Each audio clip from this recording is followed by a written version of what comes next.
अभागे जीवात्माओं का भाग्य हर पल संसार की ओर खींचता है, परंतु जो लोग साधन कर रहे हैं, थोड़ा बहुत भी साधन करते हैं, साधन के प्रभाव से उनका जो भाव है वो पुराण पुरुष की ओर खींचता है। भाग्य संसार की ओर खींचता है मनुष्य का, चल इधर आ, कर्म की चक्की में पिस। लेकिन जो भाव है वो भगवान की ओर लगा रहता है साधन के सामर्थ्य से। आप लोग कहते हैं ना भाव यहीं बना रहता है महाराज आपकी तरफ, तो भाव तो मेरी ओर खींच रहा है, लेकिन भाग्य भोग की ओर खींच रहा है। हर पल और इन भाग्य और भाव में झूलता हुआ मनुष्य, भटकता हुआ मनुष्य, जिधर ज्यादा प्रबलता होती है, जिधर ज्यादा प्रबलता होती है भाग्य की या भाव की, मनुष्य फिर उधर स्थित हो जाता है। अगर आपका भाग्य अधिक प्रबल है संसार की तरफ तो वहां ध्रुव है निश्चित जाना, और यदि आपका भाव बहुत अत्यधिक प्रबल है तो फिर भगवान से भाग्य काट ना पाएगा। इसका अर्थ है जीव के हाथ में है प्रबलता, इसलिए कहा गया तीव्र भक्ति योग। इस पर एक बहुत ही सुंदर सा उदाहरण दे रहे हैं। हम भरत मुनि की कथा सुन रहे हैं, पंचम स्कंद। राम ने जब मारीच को मारा, जो कि कपट मृग बन के आया था, तो उसने पुकारा। जब पुकारा तो भगवान राम ने प्रश्न किया, जब तुमने पुकारा है तो मैं आया, मैं तुम्हारे पीछे दौड़ रहा हूं, तो तुम भाग क्यों रहे हो मुझसे? पहले तो पुकारा, अब पुकारा मैं तुम्हारे पीछे लगा हूं तो तुम भाग क्यों रहे हो, मुझसे दूर क्यों जा रहे हो? तो भागते भागते ही उस मारीच ने कहा कि प्रभु, मैं तो आपका सुवेश सुन के आया था कि जब मैं आपके सम्मुख हो जाऊंगा तो सब कुछ मेरा पाप इत्यादि कपट नष्ट हो जाएगा। लेकिन जब दरवाजे पे पहुंचा तो लिखा था मोहि कपट चल छिद्र न भावा। मैं तो बड़ा कपटी हूं प्रभु, कपट मृग बन के आया हूं, अंदर बड़ा मल है, इसके कारण मैं भाग रहा हूं प्रभु, मेरी निगाह आपसे नहीं मिल रही है। तो भगवान ने कहा जब भाग रहे हो तो फिर पीछे मुड़ मुड़ के क्यों देख रहे हो?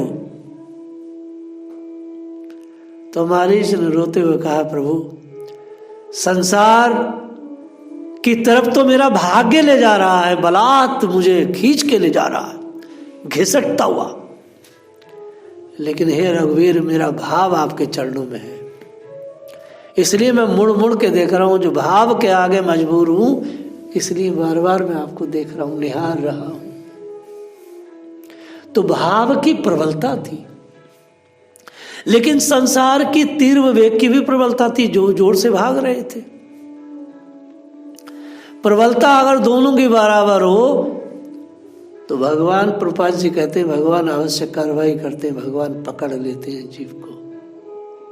इसलिए भाव भक्ति बड़ी भक्ति है, इसकी विजय मिलती है। आपकी तरफ देखने को मजबूर करता है मेरा भाव। यही दशा हम सब की है, जो हम सब जितनी भी लोग दोहरी जिंदगी जी रहे हैं, जिसे अगर मैं कहूं कि सब लोग दोगले हैं, हम सब दोगले लोग जो दोहरी जिंदगी जी रहे हैं, हम सब की यही स्थिति है। भाग्य संसार की ओर है और भाव भगवान की ओर है, झूल रहा है मनुष्य। परम ज्ञानी वही है जिसके जीवन में ना कोई इनकार है, ना कोई मांग है।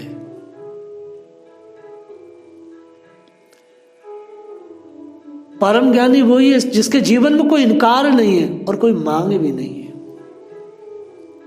वही परम ज्ञानी है। परम ज्ञानी वही है न वो स्वीकार करता है और न वो अस्वीकार करता है। जिसकी चेतना स्तर हो चुकी है, परम ज्ञानी वही है जो पाप और पुण्य दोनों में शांत है एकदम। उसको न पाप की तरफ देखना है न पुण्य की तरफ। परम ज्ञानी वही है, उसे स्वर्ग नरक में कोई भेद नहीं नजर आता। क्या मतलब? वो परम ज्ञानी है।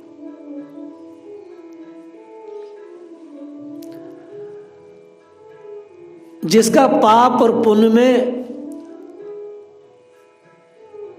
के भाव से विचार मुक्त है और भक्ति योग में जिसका चित्त नियोजित है, जो खुद से जुड़ गया है, जो खुद से जुड़ चुका है, जिसके लिए दो नहीं एक ही है और स्वर्ग और नरक का कोई भेद नहीं, वही परम ज्ञानी है। जिसको सुख और दुख दोनों एक जैसे लगते हैं, क्योंकि जो परम योगी है, जो परम ज्ञानी है, उसके पास भेद नहीं बचता है। न इज्जत में वो और न बेइज्जती में, दोनों में सम रहता है। परम ज्ञानी वो है जो स्वर्ग और नरक का भी भेद न महसूस करे। सबसे बड़ा उदाहरण 10वें स्कंद में गोपियों का है, जब नारद जी ने कहा कि अपने पैरों के चरणों की धोवन दो, कृष्ण स्वस्थ हो जाएंगे, तो उन्होंने तत्काल दिया। पूछा, अरे परात्पर ईश्वर को पैरों की धोवन पिलाने का अर्थ होता है नरक में जाना। बोले हम नरक स्वर्ग नहीं जानते हैं। अगर श्री कृष्ण संतुष्ट हो जाएं, अगर आनंद को भी हम आनंद देने वाले बन जाए, क्या स्वर्ग नरक? ये परम ज्ञान की पराकाष्ठा है।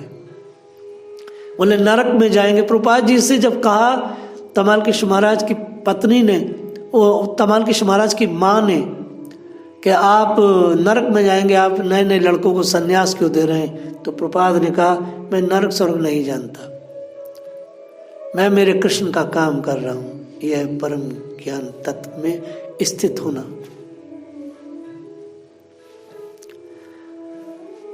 जब तक ईश्वर को पुकारा जा रहा है, तब तक निश्चित कोई कामना है, कोई वासना है, नहीं तो पुकार है ही नहीं। जब तक भी आप साधन कर रहे हैं, तो साधन का अर्थ यह है कि कुछ ना कुछ डिमांड अंदर पड़ी है। क्योंकि डिमांड अगर अंदर से खत्म हो जाएगी तो साधन भी खत्म हो जाएगा और आप अपने स्वरूप में स्थित हो जाएंगे। इसलिए झोली माला भी जब तक है जब तक डिमांड है। हाँ या ना? खंडन नहीं कर रहा हूं, ध्यान से सुनना है। प्रार्थना एक बहुत ही सुंदर अपूर्व वस्तु है, बहुत अपूर्व है प्रार्थना। और संसार के हर व्यक्ति ने प्रार्थना को स्वीकार किया है। वास्तव में प्रार्थना में शक्ति है, अपूर्व है। और प्रार्थना हम सबको करनी ही पड़ती है, क्योंकि जब प्रार्थना से भी साधक अपने को उठाता है, तभी परमात्मा का साक्षात्कार करता है। प्रार्थना में अगर रुका रहेगा तो साक्षात्कार, प्रार्थना से भी जो उबेगा, आगे बढ़ेगा, जब मौन हो जाएगा तब। गोपियों ने लगातार गान करके जो चुप हुई, तब भगवान सामने आए। हम लोग भागवत सुन रहे हैं। परमात्मा का साक्षात्कार का यही रहस्य है, श्रीमद् भागवत जी का यही रहस्य है। सभी ने साधन भजन पूजन करके अंत में भक्ति योग को पाया है। और भक्ति योग जब ही मिलता है जब व्यक्ति एकदम मौन हो जाता है और अपने को रिक्त कर लेता है, जब ही भक्ति योग प्राप्त होगा।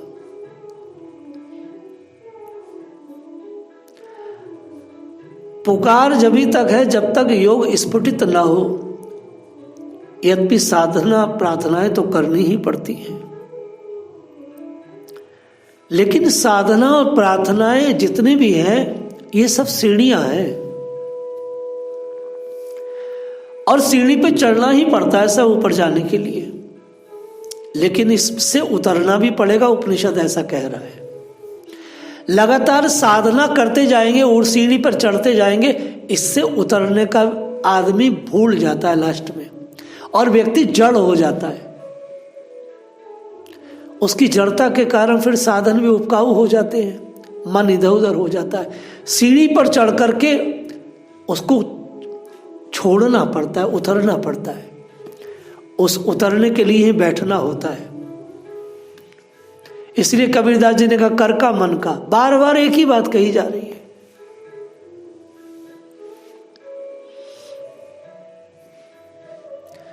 मूर्ति में श्रद्धा तो विकसित करनी पड़ती है, परंतु मूर्ति लक्ष्य नहीं है, अंतिम सत्य नहीं है। सभी साधनाएं उस तक पहुंचने की सीढ़ियां हैं।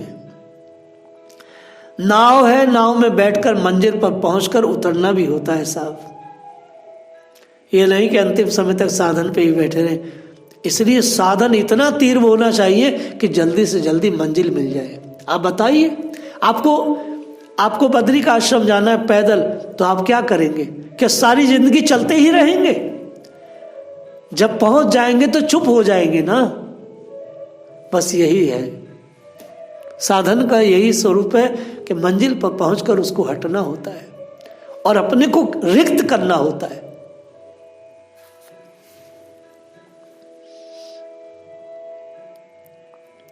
सारे साधन खुद से जुड़ने के लिए हैं। भरत जी ने बड़े बड़े साधन किए, लेकिन पुलह ऋषि के आश्रम में आकर के उन्होंने सारे साधन छोड़ दिए और खुद से जुड़ गए, भक्ति को प्राप्त हो गए। कोई ऐसा साधन नहीं था जो भरत मुनि ने नहीं किया। हम भरत चरित बोल रहे हैं, मैं कोई नई बात नहीं बोल रहा हूं। सभी आचार्यों ने अपने अपने तरीके से ये सब कुछ बोला है। भारत का आकाश अनंत संत मुनि ऋषियों से, योगियों के रूप में सितारों की तरह भरा पड़ा है। आप भारत के कोने कोने में, क्षेत्र क्षेत्र में जाएंगे तो भारत का आकाश योगियों से, मुनियों से, ऋषियों से जगमगाता है। यह एक संत नहीं है, यह घर घर गली गली संत है कि नहीं? लेकिन भारत के इन संतों में एक ऐसा भी सितारा जन्मा अभी कली काल में। देखिए, प्रभुपाद जी जन्मे, डोंगरी जी जन्मे, स्वामी राम सुखदास जन्मे, अभी रमेश बाबा हैं, उड़िया बाबा महाराज हैं, अखंडानंद जी हैं, भाई हनुमान प्रसाद पोद्दार हैं, हरि बाबा जी महाराज हैं। ऐसे कौन नहीं, रूप सनातन सब है। और इन सब का हम दर्शन किए जो वर्तमान आचार्य हैं। लेकिन एक ऐसा व्यक्ति जन्मा, और ये सब श्रेष्ठ है, एक ऐसा व्यक्ति जन्मा जो चमार जाति में जन्मा, जिनका नाम रविदास है। और हम सब ने नाम सुना। ब्राह्मणों ने काशी के अंदर महावीर को जमने नहीं दिया, ब्राह्मणों ने काशी के अंदर बुद्ध को नहीं जमने दिया, जबकि दोनों के दोनों राजपुत्र थे, क्षत्रिय थे। और हमारे भिन्न भिन्न प्रकार के आचार्य भी क्षत्रिय ब्राह्मण ही हैं। लेकिन ये चमार जाति में जन्मे रविदास जी, और इसलिए इनके लिए कहा गया कि ध्रुव तारे जैसे चमकते हैं। कारण काशी के पाषाण ब्राह्मण जो कि कर्मकांडी हैं, जो कि वेदांती हैं और बड़े भगवान के शास्त्रों में डूबे हुए निष्प्रांत हैं, अच्छे से दक्ष हैं, उनके सामने कौन टिक सकता है? लेकिन रविदास जी काशी से हिले नहीं, काशी में रहे। और काशी में रह करके सारे ब्राह्मणों ने उनको सम्मान दिया, क्योंकि रामानंद जी के शिष्य होने के नाते नहीं, उनका एक अलग ही सॉफ्टवेयर था। विचार करो, कोई ऐसा ब्राह्मण साधु नहीं हुआ जिसने रविदास जी को अपनी लेखनी में न लिखा हो या अपने मुंह से न गाया हो। वो ऐसे महावैष्णव थे, ऐसे वैष्णव थे। रविदास जी जैसा, रविदास जी देखिए, शूद्र जाति में जन्मने के बाद ब्राह्मणों ने उनको सिरमौर बनाया।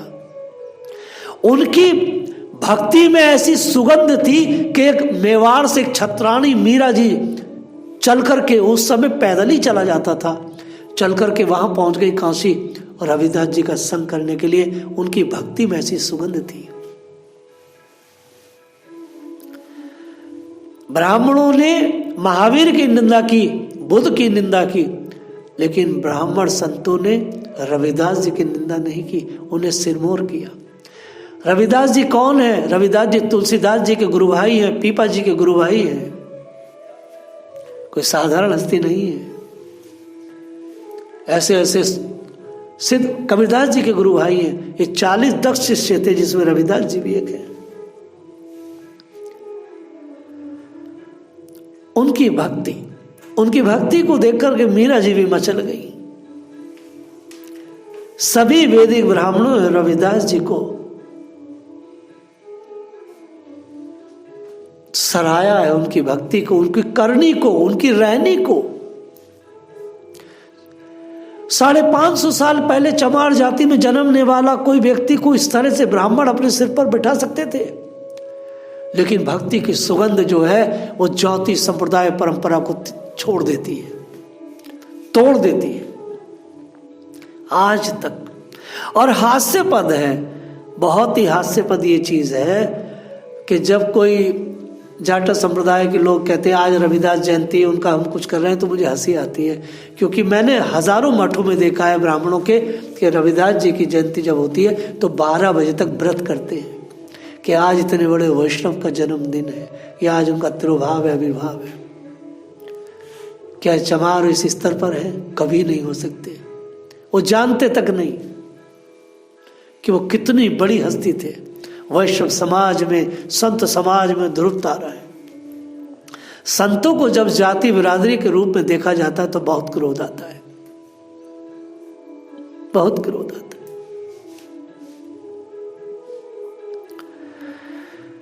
भरत जी का मन घर में नहीं लगा, राज वैभव सुख संपत्ति स्त्री पुत्र किसी में नहीं लगा।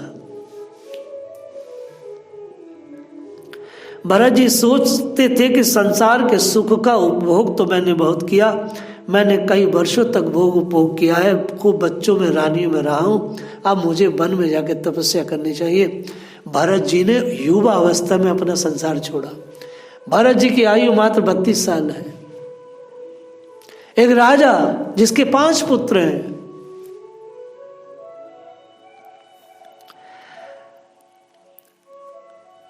भरत जी ने विचार किया मैं अपने विवेक पूर्वक यदि त्याग करूंगा तो मेरा कल्याण होगा।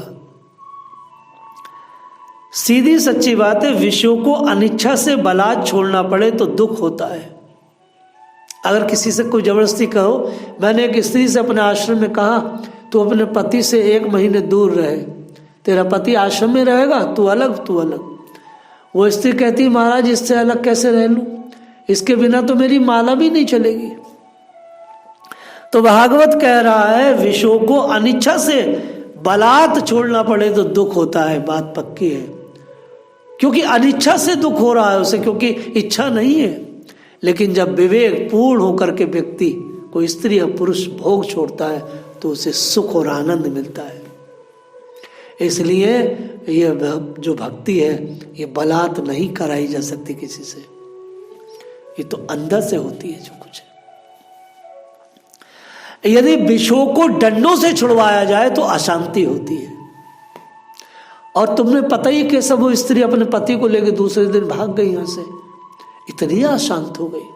उसने कहा महाराज 1 महीने की तो बात छोड़ो, मैं तो इससे 1 रात को भी नहीं रह सकती, 1 दिन के लिए भी इससे जुदा नहीं रह सकती। और वही स्त्री बहुत कुछ दिन बाद ही बड़ी विरक्त हो गई, क्योंकि जब विषयों की प्रबलता होती है तो आदमी सूकर बन जाता है। बलात् जब भोग छुड़वाए जाते हैं तो मन को शांति नहीं मिलती, मन को उद्वेगना होती है, बेग होता है, बहुत दर्द होता है। परमात्मा श्री कृष्ण ने 6 वस्तुओं में अपनी माया को रखा है जिसमें मन फंसा रहता है। वो 6 वस्तुएं कौन सी हैं साहब? भोजन, द्रव्य, वस्त्र, स्त्री, घर और पुस्तक। भगवान ने 6 वस्तु में माया रखी है। हमारे यहाँ एक केवल कृष्ण जी एक कश्मीरी ब्राह्मण थे, रहते थे। उनको हमने एक बार 4 सेब दिए, कहा कि एक एक हर रोज एक खाना। बोले ठीक। नकली मौनी थे, 1 घंटे में 4 सेब खा के आए और आनंद में। हमने कहा 4 दिन बाद हमने उनको फिर फल दिए। बोले भैया वो तो मैं एक ही दिन में 1 घंटे में खा गया था। क्यों? क्योंकि मन बार बार वहीं जा रहा था। हमने कहा इनको निपटाओ, नहीं तो भजन नहीं बनेगा। महात्माओं की बड़ी अलग, उनके मन की कौन जान सकता। अच्छे महात्मा है तो भोजन में बड़ी आसक्ति, द्रव्य में आसक्ति रहती है, वस्त्रों में रहती है। किसी स्त्री के पास ठूस ठूस के कपड़े भरे हैं, फिर भी कहती कपड़े पहनने को नहीं है, लाने। घर में आसक्ति रहती है, लेकिन पुस्तकों में फिर आसक्ति हो जाती है। लेकिन परम पूज्य आचार्यगण कहते हैं प्रथम जो 4 है उनमें ज्यादा मन फंसता है, भोजन, द्रव्य, वस्त्र और स्त्री। बाकी का हम कल सफर तय करेंगे भरत जी की कथा का। जय श्री राधे।